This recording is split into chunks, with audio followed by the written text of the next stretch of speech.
That's a basic version of the B minor chord. A lovely sounding chord. This version uses 4 fingers. Stick around and I'll show you a simpler version later. So let's get into this and let's have a look at the first shape that I showed you at the beginning. And as I said, it uses 4 fingers. We're using the first, second, third and fourth finger. And you can see from the diagram there, we've got the first finger on the second fret of the top E string. We've got the second finger on the third fret of the B string. The fourth finger now comes next on the third fret of the G. And finally, the third finger goes onto the fourth fret of the D string. And you get this chord.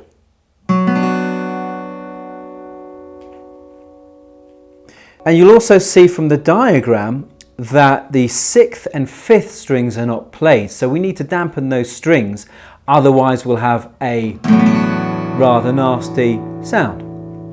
So the thumb is going to dampen the bottom E string, like so.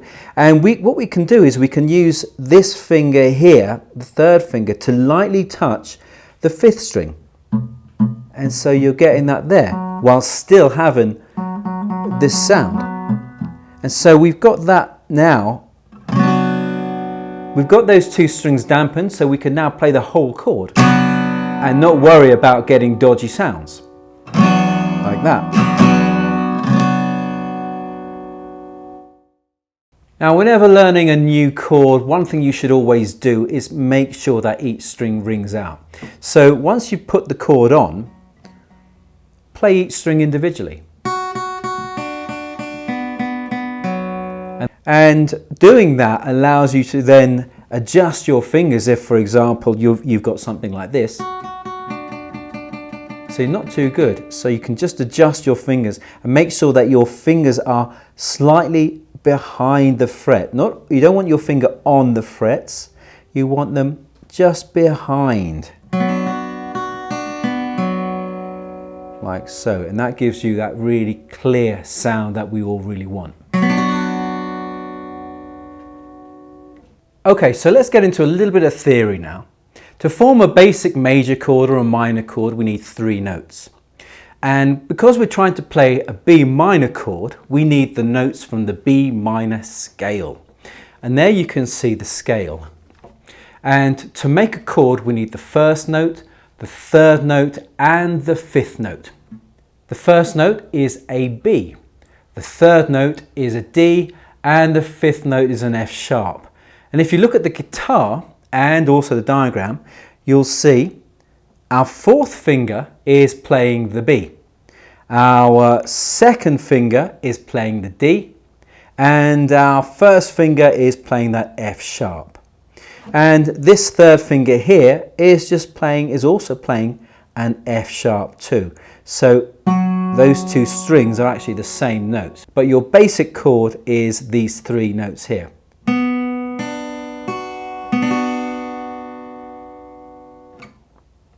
Okay, how about a bit of practice now before we look at the other shape?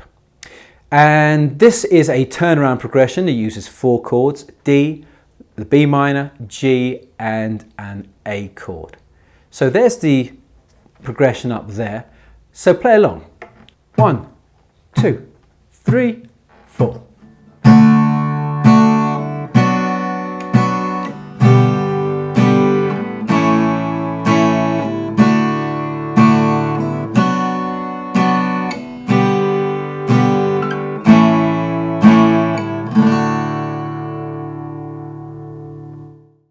Now here is an alternative version.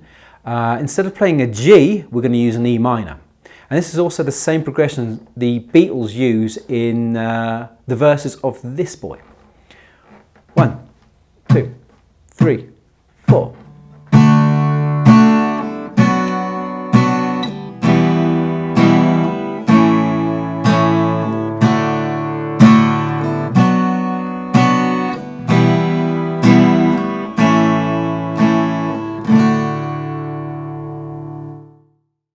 Okay, let's look at the alternative way of playing this B minor shape. And we're only going to use 3 fingers. We can use our first, second and third finger. The first and second finger will play exactly the same thing. They'll play the top E string at the 2nd fret, the B string at the 3rd fret, and it's the 3rd finger next, and that's going to go where the 4th finger went on the previous shape, just like that there. Now we're only going to be playing these 3 strings, so make sure you're dampening, or make sure you've got better control of your plectrum. So you're going to, as I said, you're only going to play the top 3 strings like so. If you find yourself strumming too hard and playing all of the strings, you'll get this. It's not the worst sound in the world, but it's not the best B minor you're going to play. So try and have a bit of control over your strumming hand as well. You can of course use this finger here to lightly touch the D string there, and the thumb is going to hold onto that string there. But this one, you can possibly just touch it with your thumb too, but it's a little bit harder. It's getting more complicated all the time. Now that you know that chord, why don't you go back to the practice turnaround progressions and play along to those too. If you need any help with any of those chords that we've looked at in this lesson, then why not check out the links in the description to playlists. That will help you get the A chord or the G chord or the D chord. If there are any questions that you have that you'd like answered about beginner's guitar playing, then let me know in the comments. Or if there's anything particular that you'd like me to record for you, again, let me know in the comments. But until then, check out any playlists or go and try this lesson here. Thanks for watching, happy strumming, see you in the next video.